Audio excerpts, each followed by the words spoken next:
اب وقت آیا موسم حج کا، وہی پہلا سال ہے، پہلا سال یعنی اعلان نبوت کا پہلا سال، جب آپ نے نبوت کا اعلان فرمایا۔ اس کی تاریخ وقت متعین کوئی نہیں، روایات میں موجود ہوگا لیکن مختلف روایات ہیں کب آپ نے اعلان فرمایا۔ 3 سال کے بعد اعلان فرمایا تھا۔ آپ کی عمر مبارک 43 سال تھی، غالباً مہینہ ربیع الاول کا تھا۔ وقت گزرتے گزرتے گزرتے اب موسم حج شروع ہوتا تھا رمضان کے بعد سے۔ قبائل در قبائل لوگ آتے اور آ کر وہاں پر ڈیرے ڈالتے، مینا میں، عرفات، مزدلفہ آ کر اپنے زمانے جاہلیت کے حساب سے وہ حج کیا کرتے۔ اب قبائل آنے لگے، جب قبائل آنے لگے تو اب ان کو یہ فکر لاحق ہو گئی کہ ہم تو مسلمان نہیں ہوتے، لیکن ان کی بات سن کر کہیں دیگر قبائل مسلمان نہ ہو جائے، اور وہ مسلمان ہو گئے ہمارا تب بھی نقصان ہے، لہذا ہم نے کیا کرنا ہے، پوری امت کا خیر خواہ بننا ہے اور ان کے ایمان کی حفاظت کرنی۔ لہذا کیا کریں،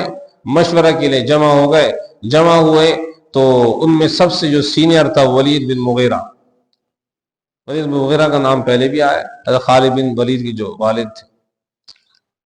ان کے بعد جمع ہوئے۔ ولید بن مغیرہ کے پاس آ کر کہا کہ جی ہم نے موسم حج پر لوگوں کے ایمان کو بچانے، اب اس کے لیے ہم کیا کریں، ایک بات پر اتفاق کر لیتے ہیں، چاروں طرف پھیل جائیں گے، جہاں جہاں سے کوئی قبیلہ قافلہ داخل ہوگا ہم اس کو پہلے بتلا دیں گے، تم جا تو رہے ہو مکہ کے پاس لیکن وہاں ایک شخص ہے، اس کے بارے میں یہ بات ہے، اس کی بات نہ سنو۔ اب ہم کس بات پر اتفاق کریں، کس لفظ پر اتفاق کریں کہ ان کے بارے میں یہ لفظ کہا جائے گا۔ اس کے بارے میں ولید بن مغیرہ نے کہا اپنی رائے دو، میں تمہاری بات سنتا ہوں۔ تو ایک نے کہا کہ ہم لوگوں سے کہیں گے کہ آپ تو کاہن ہیں۔ کاہن وہ لوگ ہوتے تھے جو کہانت کرتے تھے اور جس کو ہم کہتے ہیں موکل ہوتے تھے،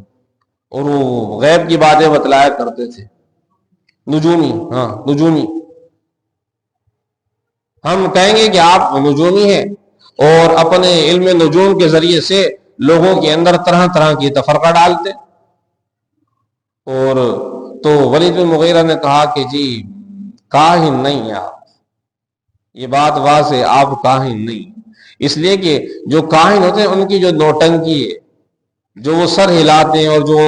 ہنگامہ کھڑا کرتے ہیں، میں وہ دیکھ چکا ہوں اور میں پوری زندگی دیکھا ہے، آپ کے اندر کہانت والی کوئی بات نہیں،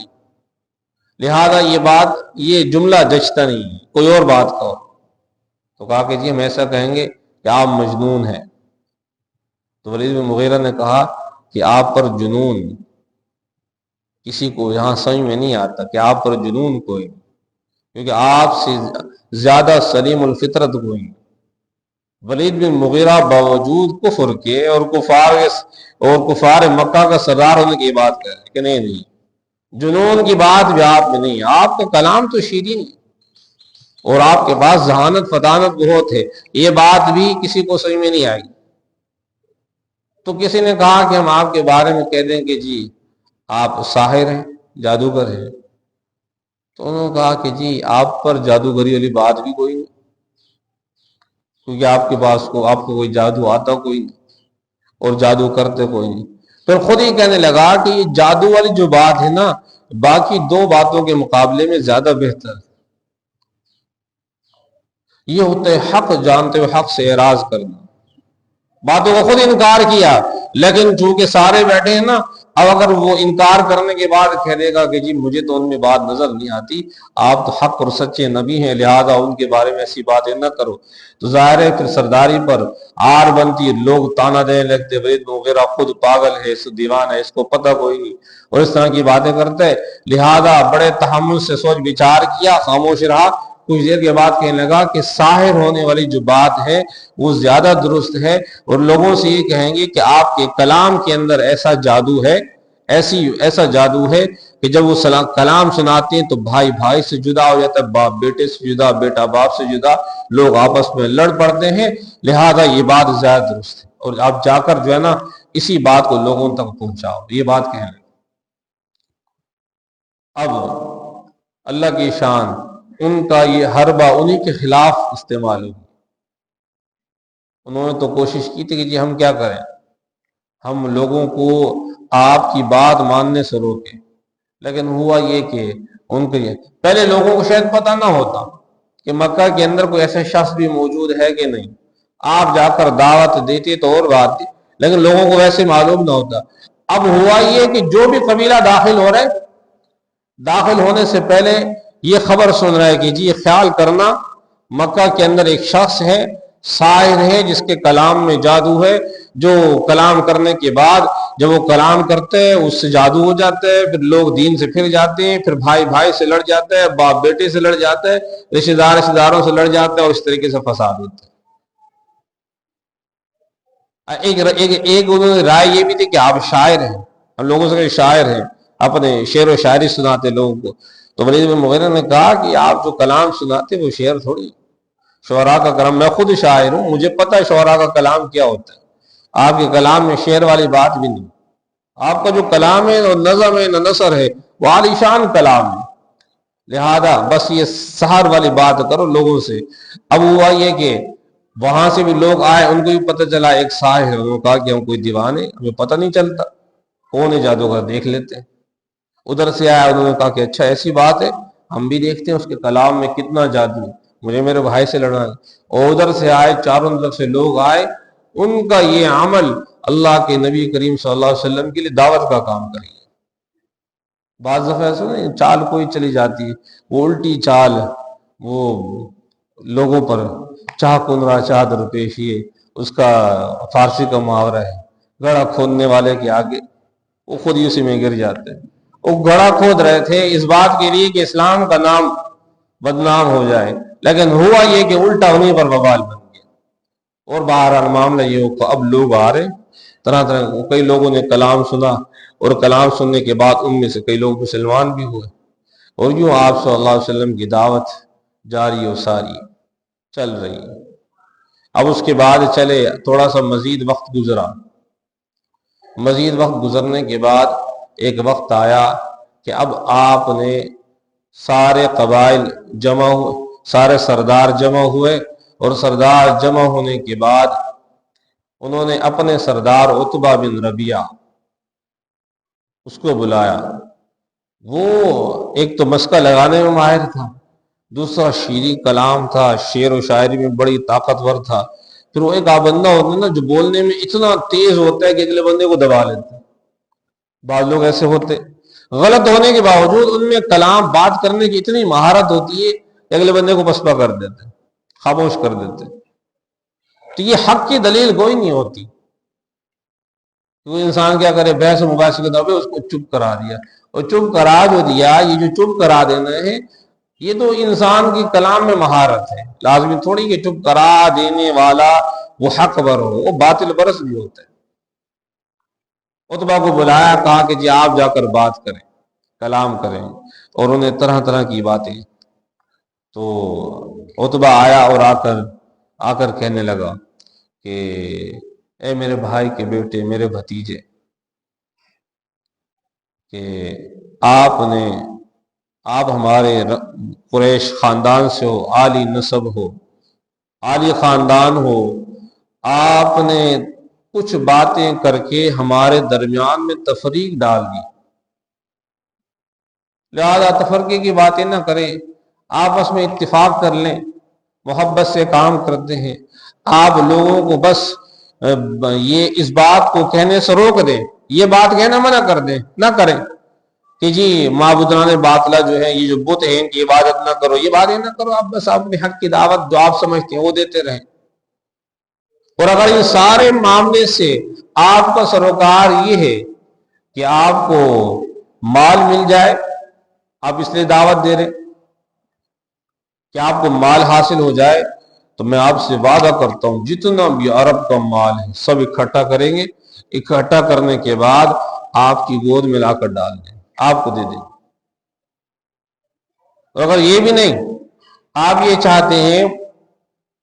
کہ ہم آپ کو اپنا بادشاہ بنا لیں، سردار بنا، میں سارے قبائل کو جمع کروں گا، اور سارے قبائل کو جمع کرنے کے بعد آپ کے سامنے لاؤں گا، سارے قبائل آپ کے ہاتھ پر بیعت کریں گے، ہم آپ کو اپنا بادشاہ منتخب کر لیں، اپنا سردار بنا لیں گے۔ اور آپ یہ چاہتے ہیں کہ آپ کسی نوجوان لڑکی سے شادی کریں تو ہم اس کے لیے بندوبست کرنے کے جس پر آپ ہاتھ رکھیں گے آپ کو اس لڑکی سے شادی کرا دی جائے گی، اگر آپ کا مقصد یہ طرح طرح کی باتیں، الٹی سیدھی باتیں اور فرمائشیں حضور کے سامنے رکھنے لگا۔ آپ صلی اللہ علیہ وسلم نے جواب کے اندر قرآن کریم کی آیت تلاوت فرمائے، سورہ شورى، حامیم تنزیل من الرحمن الرحیم، کتاب فصلت آیات قرآن عربی لقوم یعلمون بشیرا ونذیرا۔ یہ آیات آپ تلاوت کرتے جا رہے اور وہ عتبہ کا رنگ تبدیل ہوتا جا رہا کہ بھئی یہ تو کتاب رحمان الرحیم کی طرف سے نازل کر دے، وہ کتاب ہے جس کی آیات بہت واضح ہیں اور یہ لوگوں کو سمجھانے کے لیے آئے ہیں، بشیرا ونذیرا، یہ کتاب بشارت والی ہے، ڈرانے والی ہے۔ اور اس کے بعد آگے تلاوت کی کہ یہ لوگ کہتے ہیں کہ جی آپ اپنا عمل کرتے رہو، ہمیں ہمارا عمل کرنے دو۔ آپ نے آگے تلاوت کی کہ جی فارض عنہم، کہ بہت سے لوگ کیا کرتے ہیں، اس سے اعراض کرتے ہیں، اور اس کے بعد ان کا انجام کیا ہوگا، قوم عاد اور سمود کے ساتھ کی طرح ہو جائے۔ یہ بات جب یہاں تک پہنچے تو عتبہ نے آپ کے منہ پر ہاتھ رکھا، کہا کہ مزید سننے کی سکت نہیں، اور چلا گیا۔ واپس پہنچا تو واپس لوگوں نے کہا کہ عتبہ کا رنگ تبدیل ہے، ہو سکتا ہے عتبہ پر بھی اس جادو کا اثر ہو چکا۔ تو عتبہ واپس گیا، یہ واقعہ ہم پہلے بھی سنا چکے ہیں۔ واپس گیا تو عتبہ نے کہا دیکھو میں تم سے 3 باتیں کرتا ہوں۔ ایک بات تو یہ کہ محمد صلی اللہ علیہ وسلم محمد کو آپ اپنے حال پر چھوڑ، اگر تو ان کی مخالفت کے اندر دیگر قبائل کھڑے ہو گئے، ابھی تو ہم تک بات پہنچی ہے نا کہ فلاں بت ناحق، فلاں جو بت ہے اس کی عبادت جائز نہیں، فلاں حبل کی عبادت جائز نہیں، لات عزا کی عبادت جائز نہیں، اور فلاں بت کی عبادت جائز نہیں، کوئی بت کسی کی بگڑی نہیں بنا سکتا، کوئی کسی کو رزق نہیں دے سکتا۔ ابھی تو ہم تک یہ بات پہنچی ہے، مخالفت پر ہے، چھوڑ دو آپ چھوڑ دو گے تو یہ بات پھیلتے پھیلتے یقینی بات ہے دوسرے قبائل تک پہنچے گی۔ جب دوسرے قبائل تک پہنچے گی، اگر آپ سمجھتے ہیں ان میں غیر ان کی ایمان کی غیرت ہوگی اور سمجھتے ہیں کہ ہمارے ایمان کے مخالف باتیں کر رہے ہیں، ہمارے مذہب کے خلاف بات کر رہے ہیں، لہذا وہ سارے کھڑے ہوں گے، اور کھڑے ہونے کے بعد آپ کے خلاف جمع ہو کر آپ صلی اللہ علیہ وسلم کو قتل کر دیں گے، نقصان پہنچا دیں گے، تو ہمارا مفت میں کام ہو جائے گا، ہمیں مخالفت کی ضرورت نہیں، ہمیں آپس میں لڑنے کی ضرورت نہیں۔ اور اگر ان کی بات سن کر ان کی دعوت پھیل گئی اور ان کے بہت زیادہ لوگ مسلمان ہو گئے اور لوگ ان کے گرویدہ بن گئے، ان کو اپنا بڑا بنا لیا، تو ان کے ساتھ ساتھ ہماری بھی خود بخود شہرت ہو جائے گی، کیونکہ ہیں تو ہمارے خاندان میں سے، ان کے ساتھ ہمارا بھی نام بلند ہو جائے گا۔ یہ بات سن کر ابو جہل نے کہا کہ عتبہ تجھ پر بھی ان کے جادو اثر کر گئی اور تو بھی مذہب سے پھر چکا ہے، غیر مذہب بن چکا ہے۔ تو عتبہ نے کہا کہ نہیں ایسی کوئی بات نہیں ہے، بات کو ٹال مٹول کر دیا اور معاملہ کر دیا۔ یہ سارے وہ لوگ تھے جو دین حق کو سمجھتے بھی تھے، جانتے بھی تھے، لیکن جانتے بوجھتے یہ جو غیرت ہے نا، غیرت اس کو ہم انسان اپنی غیرت سے تشبیہ دیتا ہے، یہ انسان یہ جو عار ہے یہ انسان کو ایمان سے پرے دھکیل دیتی۔ ابو طالب کے بارے میں بھی یہ روایت آتی ہے کہ اس نے آخر میں یہ جملہ کہا کہ میں کیا کرتا ہوں، میں نار کو عار پر ترجیح دیتا ہوں۔ آخر جملہ اس کی زبان سے جو نکلا وہ یہ تھا کہ میں کیا کرتا ہوں، آگ کو ترجیح دیتا ہوں بجائے اس کے کہ لوگ میرے مرنے کے بعد مجھے اس عار کے ساتھ یاد کریں کہ ابو طالب پوری زندگی اپنے باپ دادا کے مذہب پر رہا اور اس کے بعد مرتے مرتے مرتے اپنے باپ دادا کے مذہب کو چھوڑ گیا۔ میں اس عار پر نار یعنی آگ کو ترجیح دیتا ہوں۔ اور ہوا کیا، اسی حال میں انتقال ہوا تو ہوا کیا، ہمیشہ کے لیے ان کا معاملہ بڑا سخت ہوئی۔ اب ان سے زیادہ حسن سلوک کرنے والا، ان سے زیادہ اچھائی کرنے والا، ان سے زیادہ اچھا اور نیک آدمی دنیا میں کوئی ہوگا جو حالت کفر میں رہا اور نیکی کی ہو؟ ان سے بڑھ کر تو کوئی نہیں جس نے حالت کفر میں حضور کے ساتھ نیکی کی ہو، زندگی رہے ہو، محبت کی ہو، عقیدت رکھی ہو، پوری زندگی ساتھ دیا ہو، اور ہر مشکل میں یعنی شاہ ابی طالب میں معصور ہے، وہاں پر قید ہے، قید بند کر رہے، جو اگر مارنے لڑنے کی بات آئے تو وہاں پر بھی آپ کے ساتھ رہے، پوری زندگی حضور کی حمایت میں، امداد میں، نصرت میں، اور آپ کی ذہنی، عقلی، جسمانی ہر اعتبار سے آپ کی مدد کی۔ ایمان نہیں ملا تو کیا ہوا؟ فرمایا کہ آپ کے ساتھ محبت نے ان کو کوئی فائدہ پہنچایا؟ آپ نے فرمایا کہ ہاں، فائدہ یہ پہنچایا کہ ان کو جہنم کے اعلیٰ درجے سے نکال، بالکل جو ہلکا درجہ ہے اس میں رکھ دیے گئے، کہ ان کے پاؤں میں انگاروں کی جو آگ کی جوتیاں پہنائی جاتی ہیں جن سے ان کا دماغ کھولتا ہے، یہ ان کو عذاب ہوگا جہنم کے اندر، لیکن مسلسل ہوگا، لیکن یہ اتنا شدید ہوگا کہ وہ سمجھیں گے کہ جی مجھے سب سے زیادہ عذاب ہو رہا ہے۔ تو جب حضور کے اپنے چچا کے ساتھ یہ معاملہ ہے، تو یہ جو آج کل کی چھوٹی چھوٹی نیکیاں کرنے والے، نیکیاں گنوانے والے، ان کی کیا حیثیت کہ ان کو مسلمانوں کے مقابلے میں ترجیح دے دی جائے؟ تو بہرحال یہ معاملہ پیش آیا، یہ واقعہ پیش آیا، اور اس کے بعد مزید آگے وقت گزرتا رہا، ان کی مخالفت بڑھتی رہی۔ اب ایک اور فرمائش لے کر آئے اور آ کر کہا جو بھائی ٹھیک ہے، ہم آپس کے اندر اتحاد کرتے ہیں، ایک ہی خاندان ہے، ایک ہی قبیلہ ہے، آپس کے اندر رشتہ داریاں ہیں، دوست احباب ہیں، محبت کرنے والے، چلو ایسا کرتے ہیں کہ ہم ایک مہینہ ہم آپ کے ساتھ مل کر آپ کے رب کی عبادت کریں گے، اور پھر ایک مہینے آپ ایسا کرنا، یا ایک دن ہم آپ کے ساتھ مل کر آپ کے ساتھ نماز پڑھیں گے، اگلے دن آپ ہمارے ساتھ چل کر ہمارے بتوں کی عبادت کریں۔ یہ اتفاق بھی رہ جائے گا، اتحاد بھی رہ جائے گا، اور کام بھی بنتا رہے گا۔